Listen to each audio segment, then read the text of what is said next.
who brought you RuPaul's Drag Race and $1 Million Listing. This is World of Wonders Wow Report. Things that make us go wow. Hello, thank you for joining us for another episode of our Top 10 Countdown of the Things That Make Us Go Wow! I'm Fenton Bailey, co-founder of World of Wonder. Hi, joined... Fenton. Oh, hi! You don't normally say hello. Hey! Okay, well, in that case, I'll introduce you first. Oh, see, it all works Joined out. by literary sensation James St. James, editor of the Wow Report blog. Yes, hello, and we have Tom. Tom I'm here. Campbell, Chief Creative Officer, no less, Yes, of World of indeed. Wonder. So, and we're coming to you from our street side studio on Hollywood Boulevard. The boulevard's looking fresh and lovely this morning. It's a beautiful morning. Yes. And so, without further ado, let's jump into the top 10 things that made us go. Wow. Number 10. Janet Jackson, State of the World Tour. Now, Every single person on Twitter went except for me.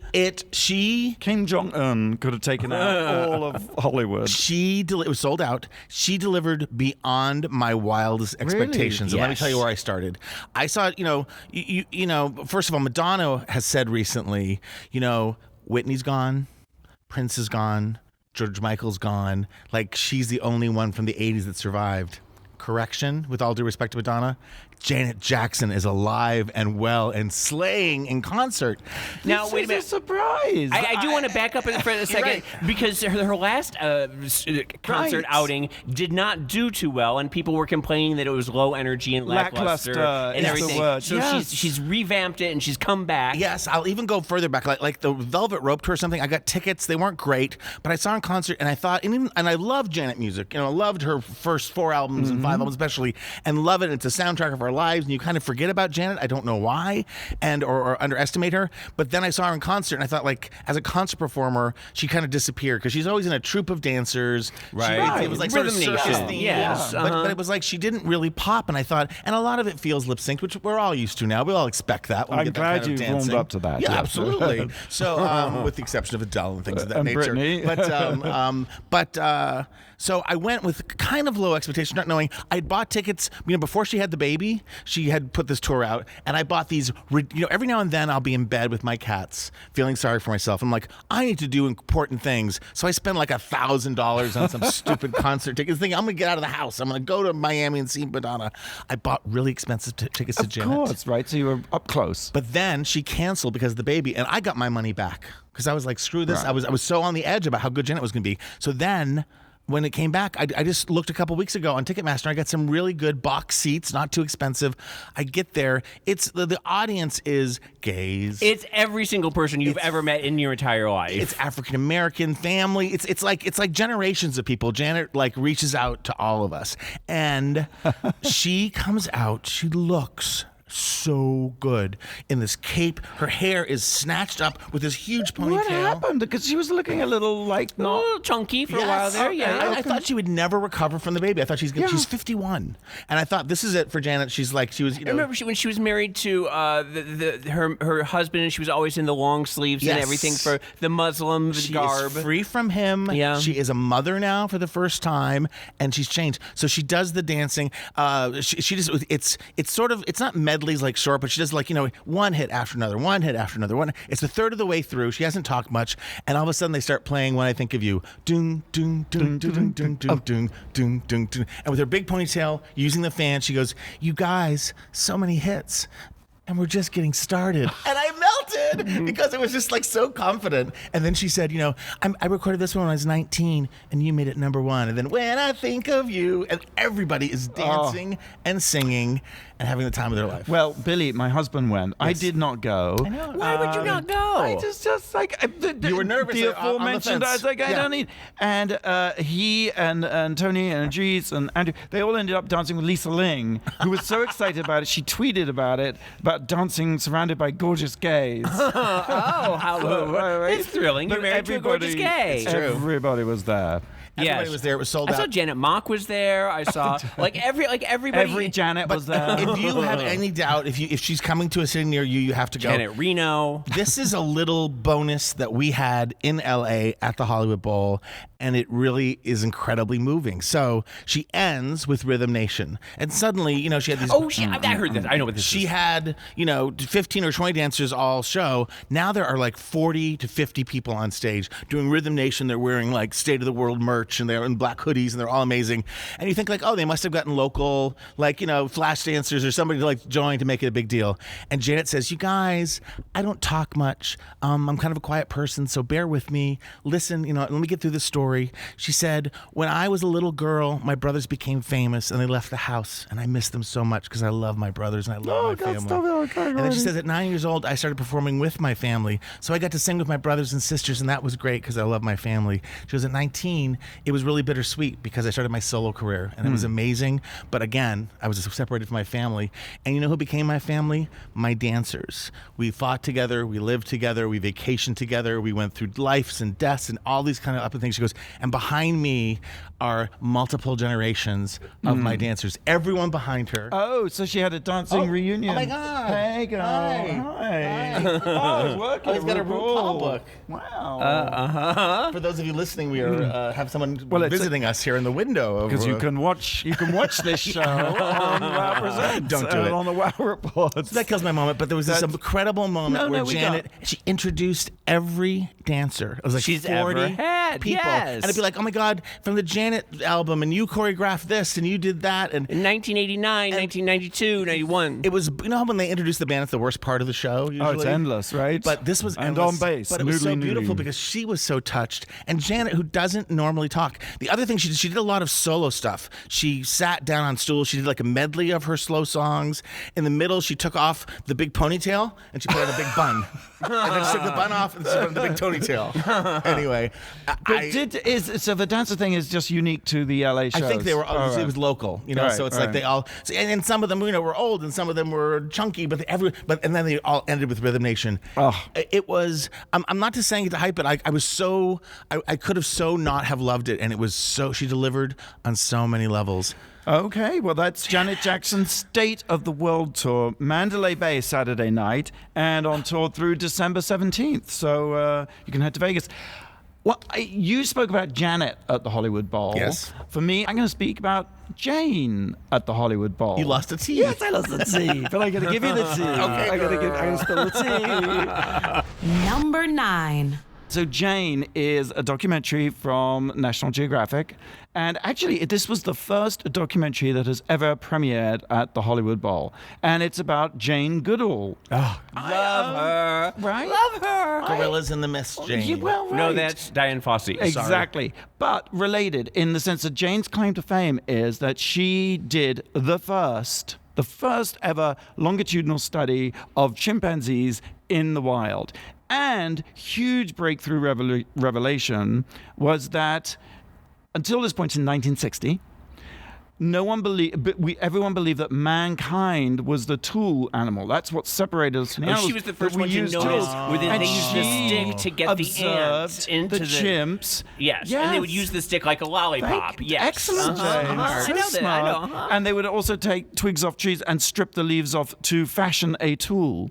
So, of course, she being a woman, she was up the jungle, and she revealed this. And everyone was like, "Who is she?" And she didn't have a science degree. She had no qualifications. But she was to do actually this. she's a very pretty woman, and she's gorgeous. very photogenic. Yes. But of course, in the sexism of, I'm sure we'll be talking about this later. Yes, we will. But no one believed her, basically. So National Geographic said, well, okay, we're going to send someone to document your studies to prove that you're talking. And she was like, I don't want anyone. So they send this gorgeous cameraman. Let me see what his name is. It's a fabulous name. Baron Hugo van Loeck. So he shows up, and those gorgeous shots of her looking. I mean, she's beautiful. Yeah, and you can tell the cameraman thinks she's beautiful too. Just loving, lingering shots of her at sunset, her at sunrise, And I her in the think bush. that's helped with her initial fame in the beginning because Right. she was so gorgeous and photogenic, Right. and it really did help bring people into the plight of the Do I chimpanzees. see Gigi Hadid recreating this for Vogue? Sorry, with these prices. Long story short, they fell in love and they got together and they were happy on this, in this Gombe in Tanzania, watching the chimpanzees. And of course, the reason for the documentary is that they found all this footage in their vaults. It's been sitting there for decades, and it is beautiful material. And the most interesting part about this is that the documentary is set to the Philip Glass. Of course, I left that bit out. Yes. Anytime you have a documentary and you have a Philip Glass score, I just get a hard on. It's Akhenaten all over again. Exactly. It just creates gravitas. Yes. And documentary imports. And so was Philip Glass there? No, he wasn't. But Jane Goodall was. I had no idea she was still alive. Yes. And still just a lovely old woman now. She's 83 years old. 83. And still just pretty. Absolutely beautiful. And she said why, 18 films have been made about her. So she's not undocumented. Right. But she's like, when they came to her, she was like, oh, another film, right. And she said, because I have an important message, we are destroying the planet. And I mean, she was so fierce and alert and funny and wickedly funny. She's an icon for a reason. She just is so charismatic. Right. And then, quite apart from all that, I thought it was fascinating. Brett Morgan directed the film, and he tells these two parallel stories: the story of the chimps and their families and their kids, and the story of her relationship and her kid, who she calls Grub. And Grub was raised in the wild. In fact, they had to build a cage for Grub to keep him safe from the chimpanzees, because until then we all thought chimps were cute, but in fact chimps eat other people's babies. Yes, bastards. We all get hungry. Well, once they get into puberty, they get a little angry and right. They're cute until It was then. interesting We know because that. on the one hand you From have Bubbles. Grizzly Man, where the guy gets ripped to pieces by the bears he loves, and that idea of living with the animals is sort of anthropomorphic, where you sort of invest all these human qualities in animals. But she seems to have had a point, right? I mean, because she did that. She named the chimps. And so normally in scientific studies you number them, but she named them. And so she was accused of being not objective. Too close, yeah. But they did sort of accept her. Like one of the chimpanzees all accepted her into their... You know some other documentaries you know so much? You haven't seen this one. No, I haven't seen this one, no, but I love her. Yeah. And I love Diane Fossey. I mean, we also live in a culture where everything needs to be repeated over and over again. You know what I mean? There's so much information that you can make 20 documentaries about her, and it's still relevant. And I have to tell you, this was, I've been to a bunch of premieres, but as a documentary premiere, this was the best I've ever. They had a picnic basket. You could take the basket away. They had bottles of wine. Wow. I mean, they really. And who was there? Who were some of the big names? I'm not sure. we don't think in terms of that. I don't know if Lisa Ling was there, but it was completely sold out. Jane Gates dancing around to the Philip Glass.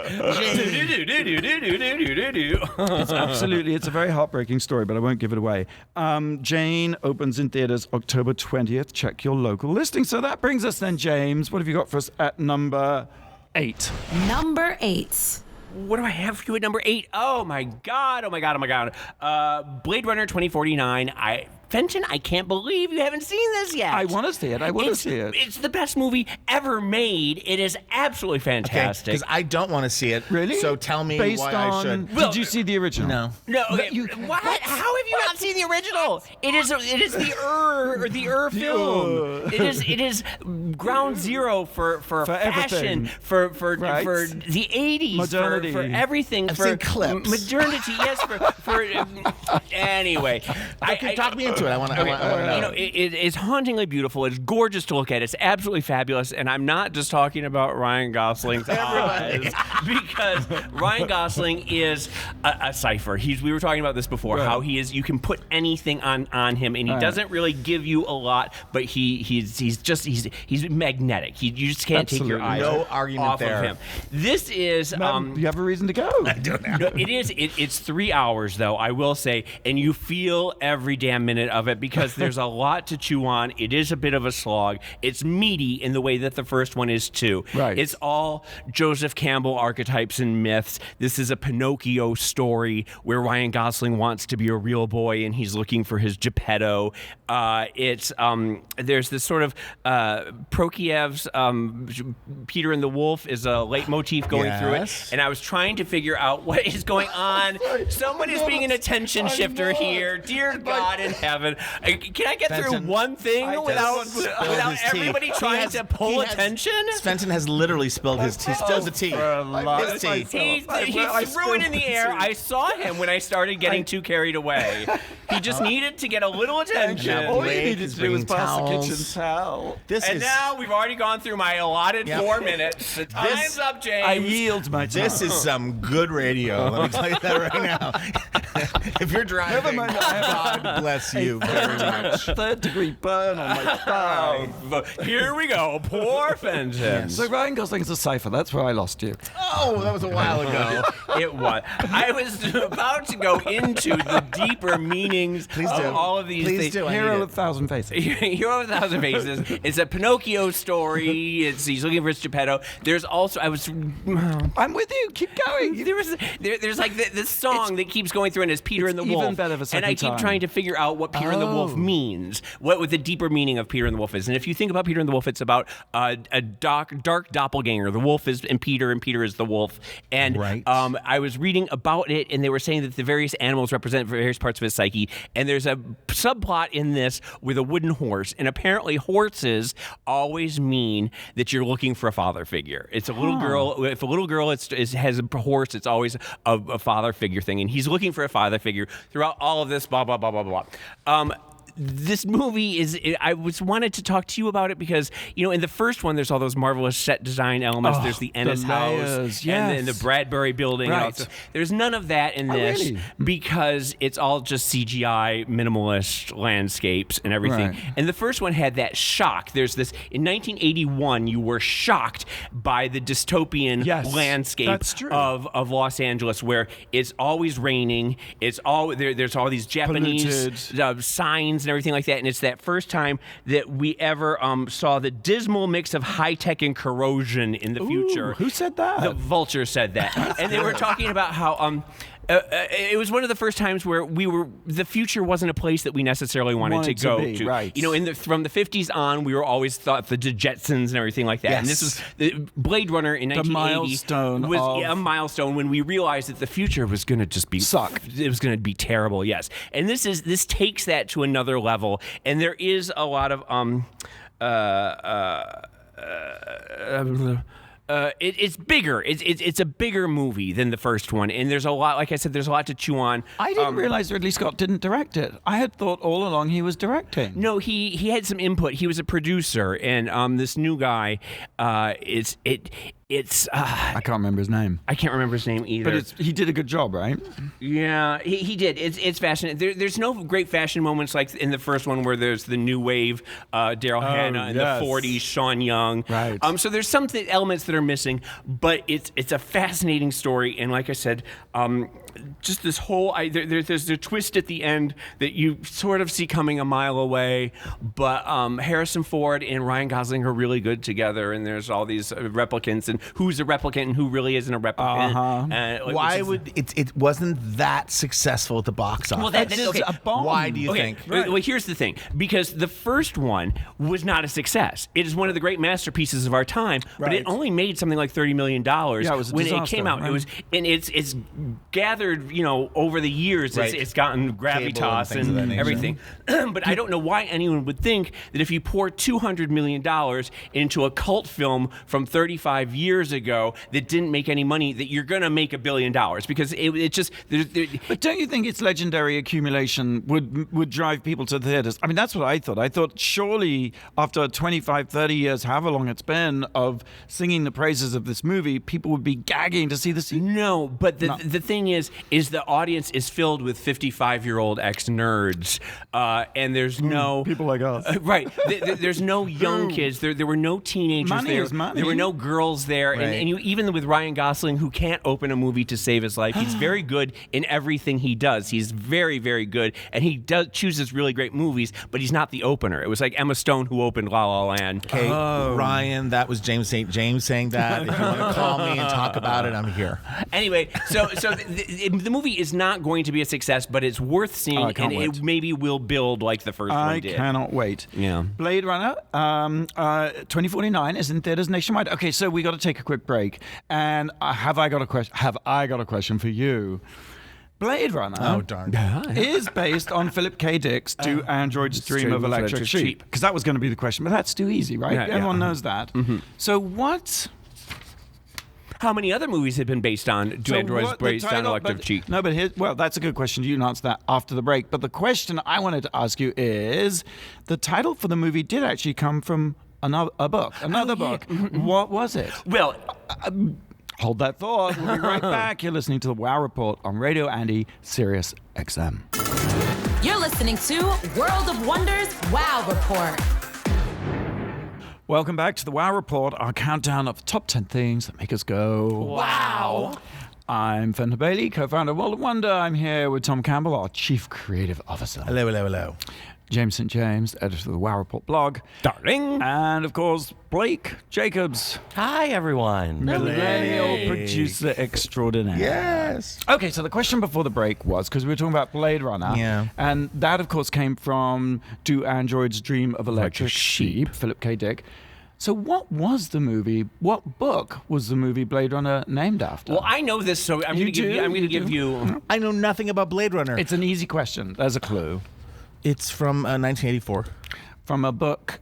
It's called Blade Runner. No. It's right. But it's not. There's a misnomer here because it's William S. Burroughs Yes, who correct. did an original book called Blade Runner, but he stole it from another science fiction author from the 1940s whose name was, I can't remember. Alan E. Noor. And so William S. Burroughs' book actually has nothing to do with actual Blade Runners. That's questionable because his novella, which I haven't read and you probably have, is called Blade Runner parenthesis, a movie parenthesis. And that is an adaptation of another novel, Alan E. Noore's Yes. The Blade Runner. Uh-huh. So Blade Runner is based on Blade Runner. But they don't ever really explain in either one why it's called a Blade Runner, other than you were just always on the blade of life and you're always just on Occam's razor And it seems or as something. if none of the books have anything to do with the film. No, none of them. But iRobot, I believe, is another version of Do Androids Dream of Electric Sheep. Yeah. I Robot by Isaac Asimov. Yeah. See, it's completely in sci-fi. or something like that. I don't know. It seems like there's a Will Smith movie that It's all a mashup. Yeah, anyway. It's all a mashup. Anyway. Tom, what do we got for number 7? I think it's time for the break.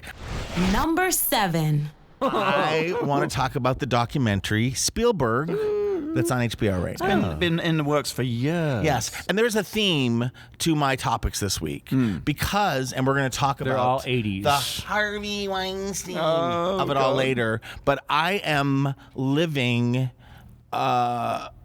in nostalgia this week. Like I find everything so upsetting. The fire every week it gets worse and worse. And when I'm listening to Radio Andy, I was listening to a lot of CNN, which is driving me crazy. So now I've gone to the Love Zone on Channel 70, and I listen to like the Captain and Tennille and Leo Sayer. I need to like bring Somehow it down. this does not surprise me at all. Yes, I know, but I need to like cool it down, and that's why I on Saturday night tuned into Spielberg, because it's such a beautiful. He's such a great director. Right. You know, oftentimes when people pass away, we talk about their accomplishments. He's alive. He's well. He's not that as a person. He's not that controversial, right? There isn't a breakdown. There isn't a you know. Well. No. What?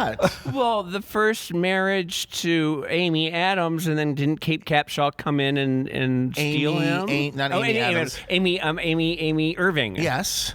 Didn't- They don't go deep into his personal stuff. They talk about that. He talks about how Max, their what is child, it? came out of it. What is it about? It's really it's where's the meat? directed by Susan Lacey, Yes. who's done a lot of PBS. and it feels like a PBS Masterpiece, thing. Yes, Masterpiece. the equivalent. What is it? Yes, not Masterpiece American Theater. Experience. American Thank Experience. you. Yes. And it's just, you know, I know about Steven Spielberg. I grew up with Steven Spielberg. I know a lot about it, but it's just nice to sort of take it in, and you realize sort of how personal his films are, which I didn't know, which is his parents broke up, his father left, and I think the big history is that his mother was the reason that they divorced. She divorced the father, but the father took the blame, so the kids wouldn't be angry at the mother. And so Steven Spielberg went through a majority of his life angry at his father, and so many of his films, as they demonstrate, are about children looking for their father. Father I'm figure. seeing the theme here. And there's this moment where he reveals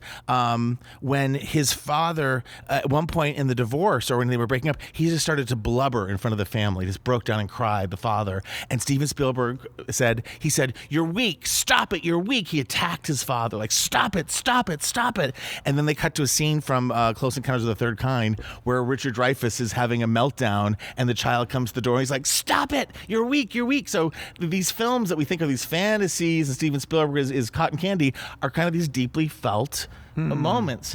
He also talked to a lot of the actors who's been in his films speak about him and how he's spontaneous. He will grab a camera like in Schindler's List and he'll run with to get the actors. He will interact with them and evoke them. And even Liam Neeson was saying there's a scene and they show it where he's just smoking a cigarette and sort of surveying the room. And he said Spielberg was right there saying, "Nope, do it again. Hold the cigarette. Hold it. Now look around. Where's she doing over there?" And at first he was like, "I can't work like this. I'm a great actor. I'm 41 years old." And Ben Kingsley said to him, he goes, "A great conductor needs a great soloist. Lean into it. Lean into it." So he just. I know that Drew Barrymore has often spoken about how he got the role out of her for E.T. But the same thing where it was like he was just another child in the room, getting her to So he did a lot of that. It was kind of amazing. I mean, there's and the other thing that was kind of interesting. The early days always interest me, and he talks about how he saw. No, it was the thing. That was Ron Howard. Yes, his was with Goldie Hawn. Jewel. Did he talk about Jewel? I didn't hear about the tanker, the mad psychotic tanker driver. That's Duel. Duel with Dennis Weaver, and it's about a truck. Yes, and it was a TV movie. It wasn't also Stephen King's first. Didn't they collaborate with that together? I think it was just Spielberg. But you never see the guy, do you? But you do see the keys, which sort of reoccur in Close Encounters, right? The keys from the jingle jangles. It's like fetishistic. And he talks about there's a scene at the end because it's Dennis Weaver in an orange Dodge Dart against this truck. Yeah, and you see pictures of it. Really and at the very, very end, Dennis Weaver throws his car in front of the truck, jumps out of the car, so the truck ends up being lured over a cliff, and it collapses and bends and bends and bends. And he said, Steven Spielberg said he was very young at the time, he was like in his 20s, and the TV executive was like, "Do it again and make the car explode." It didn't explode. He goes, "I will not," because he goes, "I went to great pains to have this truck die," because it was a character, a slow, painful death. And so they have it all, and it was like the oil was dripping and the tire was turning. I don't know.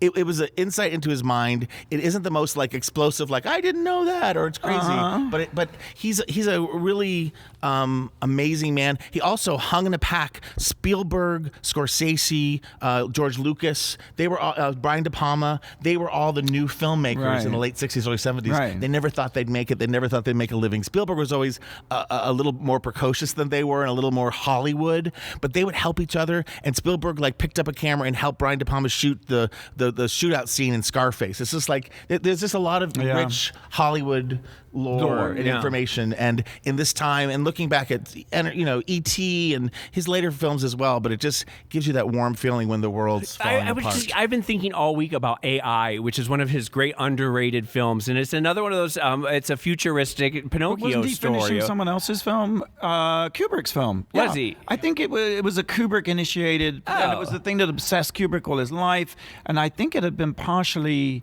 filmed even when he completed it. I believe that's one of my favorite. That's one of my absolute favorites of his, and I would like to watch that again. And they talk about him trying to go from being more of a fantasy director to being an adult director. And anyway, you need to watch it. I can't sum it all up. Well, that's Spielberg. Yes. You can watch it on HBO on any of the platforms: HBO Go, HBO Run, HBO Now. I can't figure out. They just have a lot of different platforms, and you can watch it on any of them.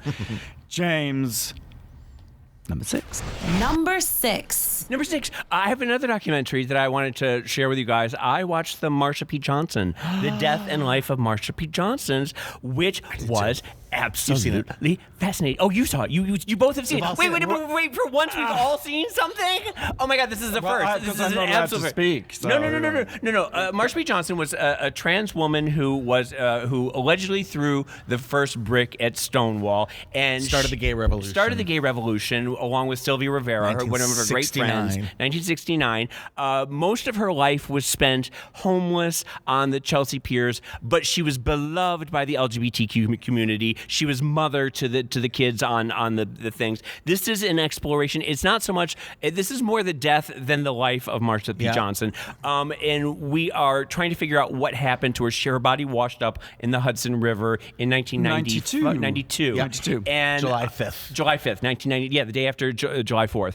And we're trying to figure out what it is that happened. Was it the mafia? Yeah. Did she try and commit suicide? Was it an accident? Right. What happened? And that's the police record, is that she committed suicide. Yes. And no one's really believed it. No. And they've someone saw reopened this a hole in her case. head. Yeah. That they're pulling her out. They go and they're talking to a number of her friends and her roommates, and they're increasingly eccentric as you meet them. They are just this incredible cast of elderly gays who have held on to loved the film's great discovery for me, or revelation, was Victoria Cruz of the Anti-Violence Project, who single-handedly launches this investigation before her retirement. And she's a trans woman. She was a beauty back in the day. A beauty. Oh, my gosh. You see the pictures of her, a trans woman back in the 1960s, absolutely stunning. Because she is, she looks...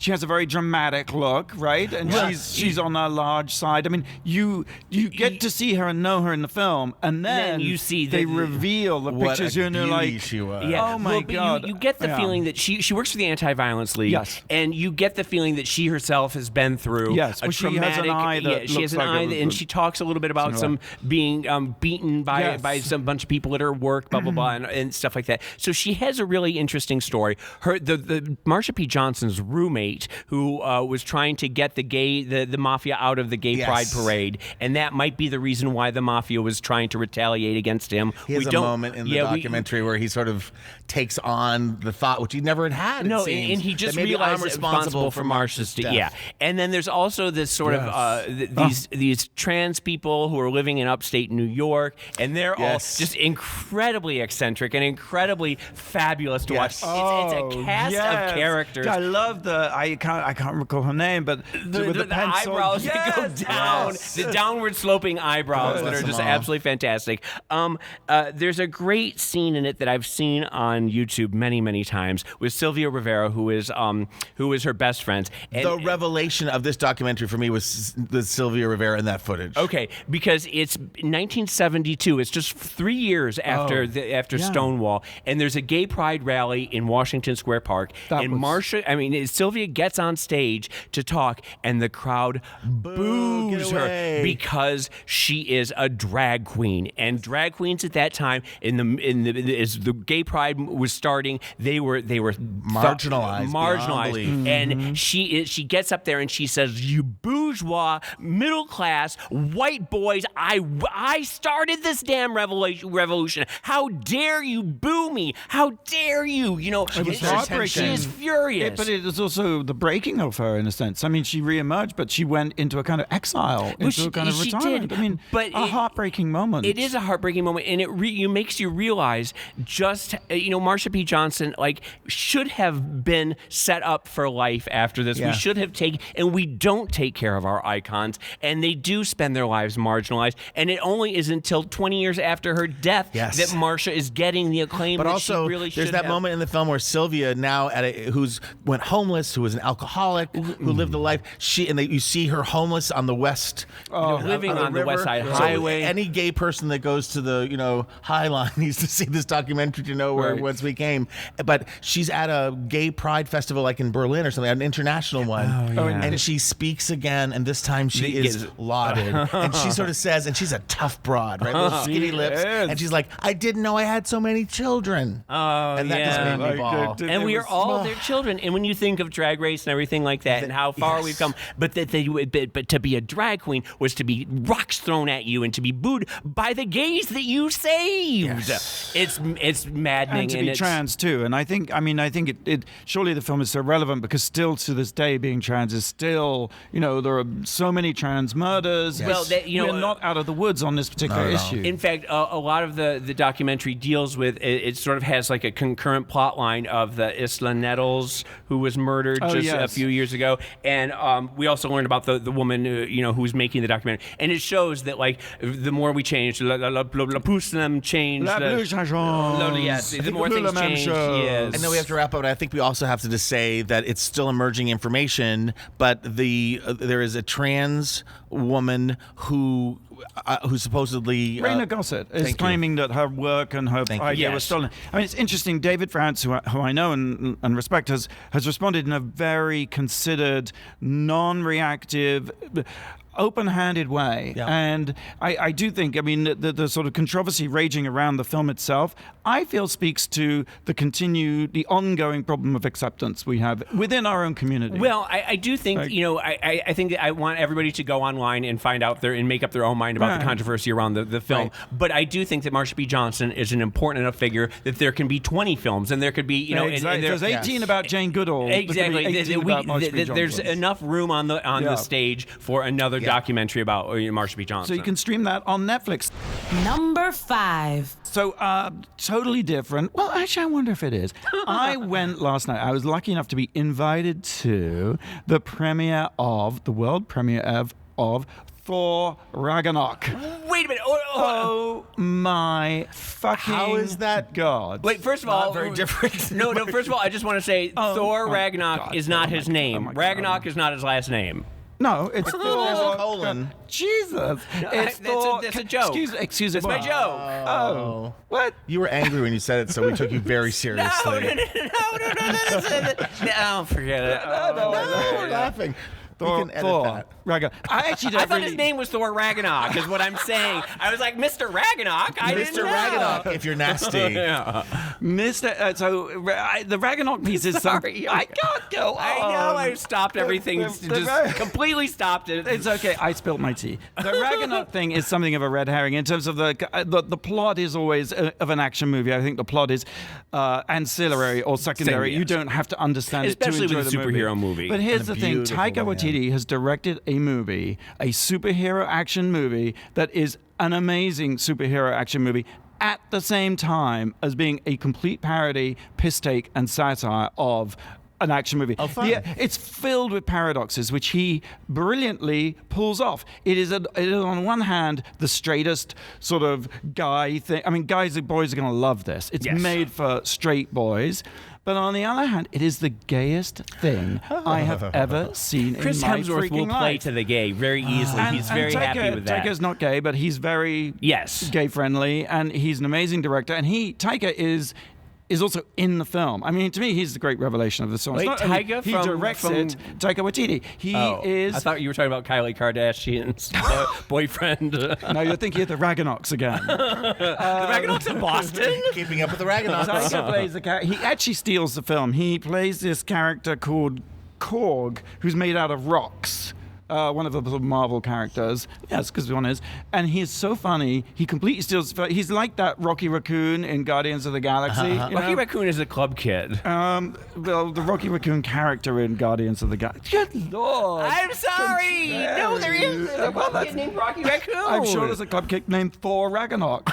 Now there is. So that's my new drag name.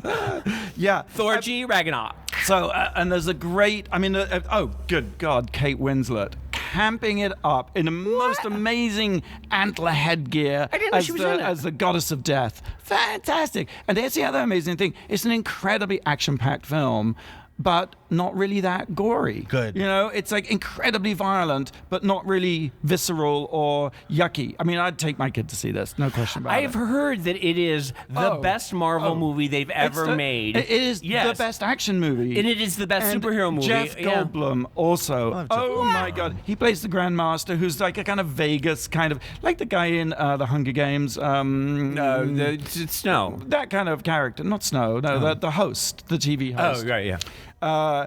But he is insane. Jeff Goldblum, you know, you've seen those apartments.com ads he's done. I mean, the guy is a ham and a cut-up. Yes. I mean, I tell you, this is the gayest thing I've seen since Drag Race. And Jeff Goldblum just embraces it, and it's priceless. I mean, it's really, you've got to, even if you're not one for Marvel Comic-Con I'm going to go this stuff, weekend. You talk me into You've got to see it. I don't need to see the first 4. I mean, you may want to, but it's. May I ask a really important question before we move on? Is his hair long or short? He's new short. It's new short hairdo.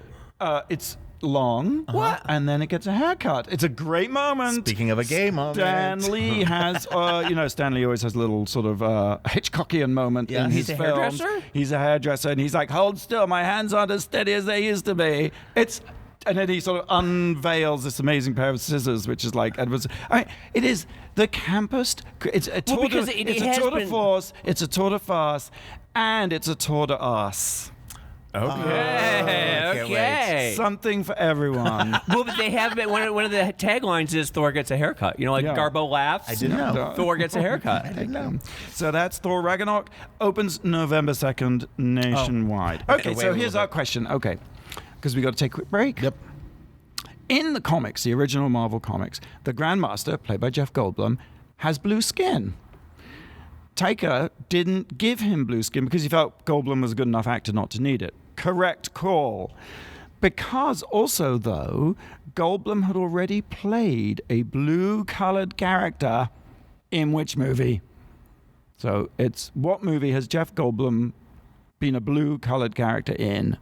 Listening to the Wow Report on Radio Andy SiriusXM. You're listening to World of Wonders Wow Report. Welcome back to the Wow Report. I'm here with James and Tom and Blake, talking, of course, counting down the top 10 things that make us go, wow. And we've reached number 4. But before we do number 4, the answer to the question. So Jeff Goldblum is amazing in Thor Ragnarok, but he was supposed to have blue skin, but he didn't, partly because he had played a blue-skinned character in another movie. Did he play a genie in something? Was he in Avatar? Was he in Avatar? No, he wasn't in Avatar. Was it Guardians of the Galaxy? Was it We don't know. No, I don't think so. And I truly don't know. I just remember him in the... Wait a minute. That's not allowed. If you've never listened to our show before, please come back another week and give it another try. It doesn't usually go like this. No, Blake, our millennial producer, has the answer. Was it The Fly? Was it Blue in The Fly? No. It was Earth Girls Are Easy. I was almost going to say that. I didn't know that. Okay, moving on to number 4. All right, great. Number 4. Again, continuing with my theme of nostalgia getting me through these last couple weeks. Nostalgia or nostalgia? Nostalgia. Janet Jackson I talked about the Spielberg documentary, and we haven't talked about yet on this show the return of Will and Grace. And I'm going to add to that the return of Curb Your Enthusiasm. Okay. 2 kind of different shows, both comedies, thank God, but they're both back. And it's funny because Will and Grace started in 98, was a huge hit in the network, and it's been gone for a long time. Curb Your Enthusiasm started in the year 2000, around the same time. I didn't know Curb Your Enthusiasm went away. They haven't made one for 6 years. What? And Larry David sort of said, I want to go do more. So... Will and Grace is an amazing moment, right? Because they didn't try to rejigger it to make it something else. They were able, through so many beautiful circumstances, able to bring back almost the same exact show, but refreshed and re-energized. And here are the things. It's like none of them. Well, first of all, obviously we all know they did that sort of Hillary pro-Hillary thing, which sort that of viral thing that made everybody think, hey, but they're all available. Like sometimes there's a Jennifer Aniston. There's somebody from the cast that just got so big. Will Rosario wouldn't be around. Yes. Like Kim Cattrall. Rosario, you're right. Yeah. But the 4 leads, they all look amazing. And the guys both have their hair. We wouldn't want a bald Jack. or thinning. You know, they all look great. Although, and people are talking about, excuse me. Well, we couldn't do a comeback. If Sean Hayes got a little work, people are saying, I want to find out what he got done because it's good. Because there was a chin there. I think it's good work. I really love it. So all of that, and it's come back. They're doing, you know, it's fun. There's lots of fun Trump jokes with Karen. Yes, It works perfectly as a Republican now. I was never a fan. Like I didn't. It just never really engaged with it. Yeah. And but I haven't really watched. I've seen bits. Yep. I've read some criticism. It's too political. It's too much. Is that no? I think it works. Like I said with Karen, as a a Republican foil for Jack and I mean for Will and Grace and everything. I'm enjoying. It's comfort food to me. It's not. They haven't reinvented the wheel. It's just it's a good sitcom. Just the first episode was super political. Yes. The second one that aired, it was just like It was Lucy. It was about them being dads, and they have great cameo appearances. And Ben Platt is. Yes, was so cute. So there's a whole new generation, and it's interesting. Will and Grace did push the line for mainstream America so far when it came out. It did sort of fall apart in the latter years when it was nothing but guest stars and Janet Jackson and Paula Abdul and Cher, and it just every week it was an excuse to bring someone on. I didn't enjoy that about the last year. Part of that's the old system, right? Of like you have to do 22 or 20, a whole bunch of episodes a year. You have to do them a week. There's a certain fatigue in the actors and the writers, and I love the idea that you can take a break and come back, and that's kind of what I'm sorry, you're going to say something. No. That's kind of what Curb Your Enthusiasm, Larry David, and the economics of HBO, which is different, right? And now with Netflix, like we can have a short series, we can have different things. But Curb Your Enthusiasm is back after 6 years, and it hasn't changed. And he was bald to start with, and he's still bald. So he looks exactly the same. So that's okay. It's all the same cast, although he's divorced certain people, whatever. But it's what's happening. He's in a fatwa. You know what that is? Like the jihad. Like someone wants you taken out. Yes. What happened to Salman Rushdie? Right. So they were trying to think, like, what was he doing for 6 years? And he was holed up writing Fatwa, the musical, inspired by the years that the author Salman Rushdie spent in hiding after the Ayatollah Khomeini called his first death. That's brilliant. And so that's a running thing throughout the entire season. I hope we get to see Fatwa the musical. He's in costume, but of course, and you can't sum up those shows. But the first show was called Foisting, and the main plot was that Martin Short had foisted a really bad assistant onto Jimmy Kimmel, and then Jimmy Kimmel had foisted the bad assistant. You give a really good review to a horrible assistant to foist them onto someone else.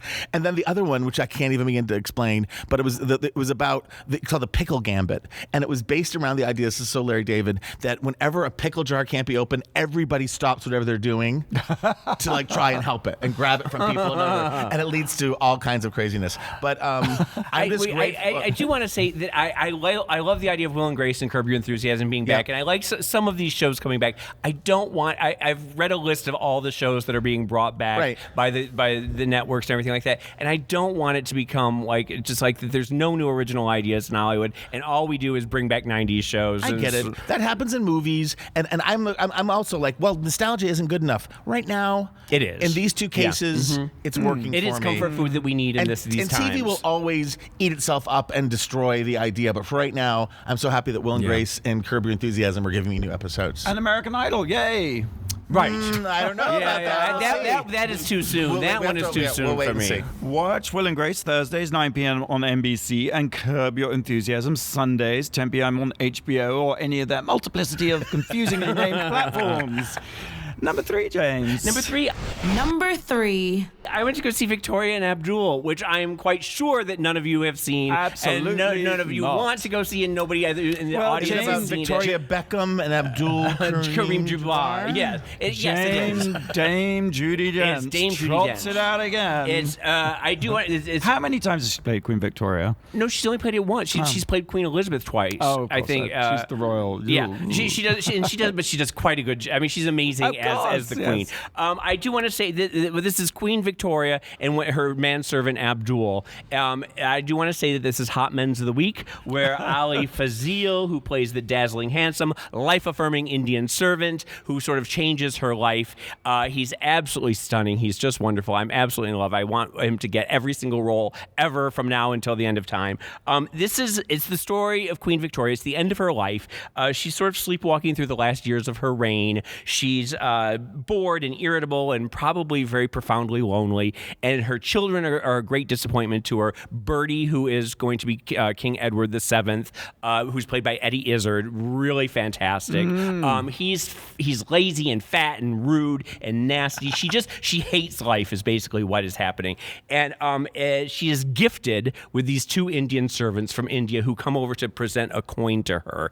And they are saying, whatever you do, don't look her in the eye. And of course, the one guy immediately looks her in the eye, and she's smitten. She's bedazzled by this guy. And she says, bring him back. I want him again. So the next night he brings her another gift, and he throws himself at her feet and starts kissing her feet. And which is the court is freaking out because nobody talks. Nobody looks at Queen Victoria. Nobody all that stuff. No one kisses her feet. Exactly. So she says, I want him as my personal servant. And so she brings him on board. This is a true story. And she says, leave me alone to all the courtiers and everybody. She wants to be alone with him. And he immediately starts, he's like this sort of anti-Mame character. And life is a banquet. And he starts talking about the beauty of the carpet, the weaving, and back in Iran, they did it. And he's telling her this story. And it's like life is a banquet. And she is a schoolgirl. She is just in love with him. And they go dancing together. And she makes him into her teacher. And she's learning Urdu. What was that again? Urdu. She's learning a Hindu language. Because she says, I'm the Empress of India. I should know this. Why don't you teach me? So he becomes this teacher.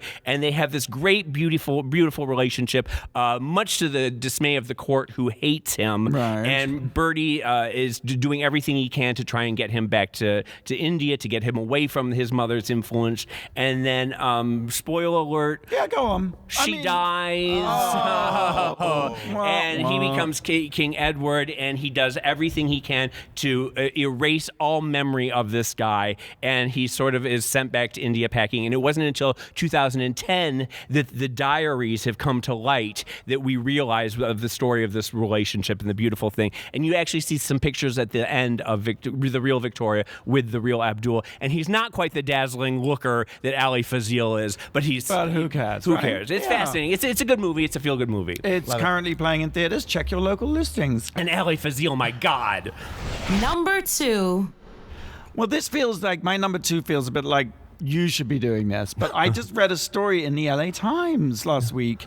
I'll just read little bits of it. It's about the flutes around the world, right? Which I will just say, it's children, it's LA kids. The initiative aims to connect young students in Southern California with underprivileged counterparts in the Philippines through a simple round of arts and crafts. But this past week, the program became ensnared in a grotesque scandal that has left parents and educators horrified.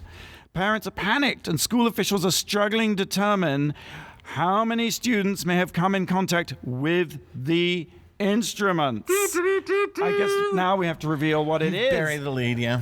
Semen-tainted flutes. Somebody was masturbating on the flutes, in the flutes. Something was going on with the damn flutes. Fucking the flutes. Fucking the flutes. And then these semen-tainted flutes were sent out to children. These poor kids in the Philippines are just tooting away on these semen-tainted flutes. And what the hell is going on? What's really happening? I can just assure you, per the LA Times, no children have been sickened as a result of the nauseating discovery. Because you can't really get sick from dried semen on your flute. I'm quoting the article again. Public health officials have said it is highly unlikely that a sexually transmitted disease or other illness could be contracted by touching dried semen. The three of us know that. Last quote, local police have asked parents whose children received flutes from the program to place them in a sealed brown paper bag and bring them to the nearest police station. Like porn. Put them in a brown paper bag.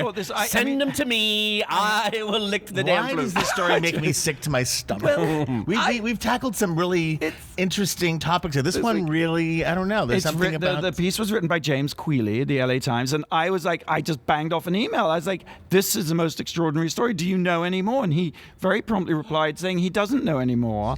But because at first when I read it, I thought the LA Times had been hacked and that the whole thing was a prank. It feels like The Onion, yes. It just feels dirty onion-esque, exactly. And the timing of it, because the timing, of course, was the same day or virtually that Harvey Weinstein and the pot plant. The potted plant. The potted plant. Teaser. Teaser. This sounds like a story that Fox would run when there was some kind of national emergency that made conservatives look bad. Oh, like Hillary in the emails when they'd be like, the world is burning down, and they're like I won't even say it out proof loud. of Donald Trump's collusion with Russia. Semen-tainted flutes. Well, we have to take a break, and we'll come back to talk about Harvey Weinstein's potted plant and the Resistor of the week. This is the Wow Report on Radio Andy, SiriusXM. You're listening to World of Wonders Wow Report. Things that make us go wow. Welcome back to the Wow Report. We're in the final act. We've got to reveal our number one. What else could it be, right? Number one. Harvey Weinstein. I'm yelling, so I'm trying to get away from the mic. Well, why are you doing it in Alaska's voice? What was that? No, we say Ivy Winters. Oh, right, okay, I don't know why Harvey Weinstein is kind of catching around. Because there's a VV at sound. the office, yeah.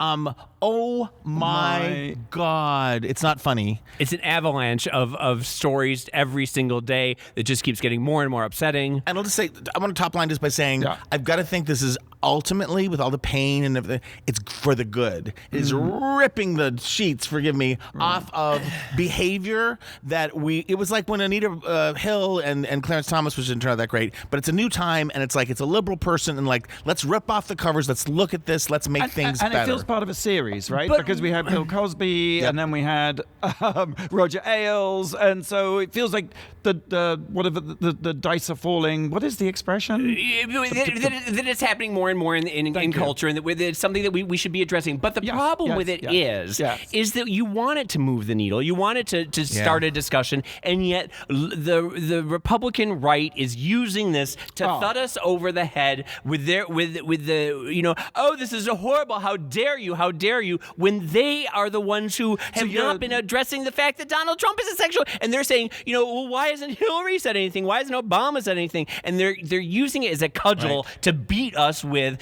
the two things. One is this is beyond politics. This isn't a left or right. You can be a sleazebag liberal as much as I understand but they have politicized it beyond the point where we can't do anything but talk about how that's what the story is. And the second thing, I think the story absolutely is how come it takes decades for an open secret. Yes. But that is the shocking thing. How many people knew? I mean, I always thought he was an asshole and had heard asshole stories. I didn't hear about the sexual abuse thing. Seth, it was 30 Rock joked about it. 30 Rock joked about Bill Cosby. Saturday Night Live did it. The Oscars. Seth MacFarlane joked about it on the 2012 Oscars about saying that the best actress nominees, now you don't have to kowtow to Harvey Weinstein anymore. Or pretend to be attracted. It's all coming out. But does that And you had that article that says it takes a village to sort of out him. It also takes a village to create that environment that protects and coddles and lets this kind of behavior go on and on and on. I mean, Kevin Fallon wrote this in the Daily Beast. It takes a village to take down a monster, but it also required one to help him reign. Yes. And I think that's exactly the situation we're in with Trump. To me, like, I see this as such a sort of as an encapsulated version. Like, and you wonder, when is Trump going to get it? Because he's confessed known sexual predator. It's an open secret. But that's my whole point. Is that the culture has allowed Trump to become president. So why is anything going to change now? Well, and when you think of poor Corey Feldman, who has been saying about Hollywood, it's the pedophiles. And he's been saying that for 15 years, and nobody's done anything. How can anything be done now? I think you call it. You put Harvey Weinstein, you bring him to court. It's exposed. There's darkness to human nature. There's a darkness to power in Hollywood, in business. There's a lot of horrible things that are happening in the world, and the fact, I think, and I'm not being a Donna Karen apologist at all, but I think we kind of want to push it away because it's too dark, or we don't want to know about it, like Michael Jackson. There's something that lets stuff happen, right. and then we're forced to deal with it, I think it's a good thing because. But how come nothing is going to happen with Donald Trump for being a sexual predator? Why is he never going to face justice for it? I think ultimately he will, James. I just think it's going to take a long time. I think because it's taken however many decades to bring down Harvey Weinstein, it's going to take a few more years to bring down Trump. Did you see that Lindsay Lohan backed him? Yeah, I saw and then that. didn't she step back again or no? Well, she deleted the post, tweet. but she also said that his wife should be a real wife and stand by her husband. Well, But, Lindsay has been a Trump supporter from day one as well, Yeah. so I don't know that she might have been up late that night too before. It's the thing, and these are memes going around, but the thing about Harvey Weinstein is that it's being dealt with, and with Trump it's not. And even someone put on my wall, somebody I don't know, like, well, hypocrite Democrats. Bill Clinton got impeached. Right. Yes, exactly. It's not like the Democrats aren't saying anything. Wiener is spending time. But he's finished. I spend a lot of time on the Daily Mail comment sections, okay, which is a right-wing You should never newspaper. read comment sections of anything. But when you see the way that they are using this story to bolster their own, to take down the Democrats for not allowing, for allowing this to happen, but the hypocrisy that they don't see that they elected the Trump, they won't see it, and it's not going to change for them anytime soon. And again, I'm not speaking out of any sense of knowledge, but you kind of wish there's a tape out now. Have you heard that tape? Yes. The audio tape of him cajoling this model. You almost want, and again, I don't think that it's. I think those circumstances must be so uncomfortable and unbearable. Although as gay men, we have some of that. But wouldn't it have been great if they just laughed at him? If that model had just been like. Well, I think it's not an easy thing to do. I'm not saying it's simple, no. but just to put a pin in pop his balloon of this machismo, deal making, touch me, la la la la. It's like, get away from me, fat old man, and then walk out. Punch him in the face. But that, I think, is really telling and revealing in the sense that nobody could do that. Right. Nobody felt that they could do that, and the sort of the layers, the complex, overlapping, society-wide factors that allow this to happen. It's not. It takes a village, and it takes a whole culture. But you hear him, and he is risible, and you just want to think. You just think it can't take you seriously, but it's also evil in that moment, and you're thrown off guard. You don't know what to do. And it's a power play. I get all that. It goes back to what I was saying, that it's still happening, and it's still happening with people that we know, and it's still happening with things happening all around Hollywood. And I don't see it. I see this as a big moment, a watershed moment for Harvey, but I don't know that it's actually going to change Hollywood, and I don't know that it's going to change what happened with Trump. I think it's depressing, and it's sad, and it's an upsetting situation all around. These hours wear you down because we always end up in this place at the end of the show where it's like the world is going to end. Let's watch move Will on and Grace, watch Curb Your Enthusiasm. And let's move on to share us up by talking about our Resistor of the week. Who's that? I have somebody. Yeah. Joe Namath. Oh. Joe Namath was on Fox and Friends, and while he seems to they how they all speak one lane, one thinking, and while Joe Namath was kind of saying that the owners of the football teams do have the right to tell their players to do whatever they want, they were sort of saying, it's all about the the respect of the flag, it's all about patriotism. He goes like, no, it's not. This is about why this was done initially and why it continues, just because of oppression of black people. He breaks it down and he will not let them go of it. He's not being all yelling, screaming head at them, but he is bringing a drop of actual knowledge and truth on the dry, crazy desert. Right. And I always loved Joe Namath. I said, way to go, Broadway Joe, when I posted about it. And somebody said, put a fur coat on that man. Remember when he did an ad for pantyhose? But Joe Namath, who even sounds like a reasonable Republican, is also said, at one point they're like, he goes, this is about oppression. He goes, well, what about, I can't forget, someone said the black people haven't been oppressed for 100 years. He goes, look up oppression in the dictionary. He goes, there's been oppression in the last 100 years. What are you talking about? And they're kind of like, okay, coming up next, more fake news. So I just think Hillary's email. Yes, I just think that Tainted Flutes. If you watch the clip and we'll post it, it's not like the most slam you over the head, but there was a moment of truth spoke on Fox and Friends. Thank you, Joe Namath. We need more people who are rational Republicans or rational people speaking the truth. And editor's note, Mike Ditka was the one that said. Mike Ditka said they haven't been black people have been oppressed for 100 years. What are you worried about? Thank you. Well, that's all we have time for today. All these stories and more, of course, on our blog at worldofwonder.net/RadioAndy. And you can experience more World of Wonder shows. Tune into Big Frida Bounces Back, Tuesdays, 10 p.m. on Fuse. RuPaul's Drag Race Revealed, Season 7, logo every Thursday, 8 p.m. Oh, and make sure to tune in to World of Wonder's new show, Real Estate Wars, Thursdays, 10 p.m. on Bravo. Yes. Thanks for listening, and you can check us out anytime on the Sirius app or on HBO's multiple platforms. No, I'm just joking. And also on the Wow Report, of course. Yes. And We're on YouTube. YouTube. Wow Presents. All right. See you same time, same place next week. Until then, go out and do something that makes the world go wow. Bye.